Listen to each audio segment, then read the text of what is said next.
আমায় ছিঁড়ে খাও হে শকুন। এই কবিতা শহীদ শরীফ উসমান হাদী নিজেই আবৃত্তি করেছিল। সে বলেছিল যে আধিপত্যবাদের দোসররা আমার সারা দেহ ছিঁড়ে ছিঁড়ে খাও, কিন্তু আমার মাথা খাইও না, অর্থাৎ আমি মাথা বিক্রি করব না।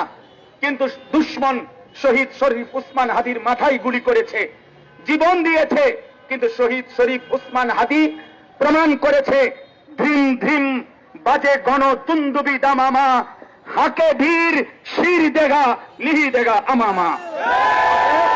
আজকে ইনশাআল্লাহ এই জমিনে আমরাও আল্লাহর কসম করে বলি, 18 কোটি জনগণের পবিত্র শিরায় 1 ফোঁটা রক্ত থাকতে আমার মাতৃভূমির 1 ইঞ্চি জমিন ভারতের বেঈমান তোরা নিতে পারবি না।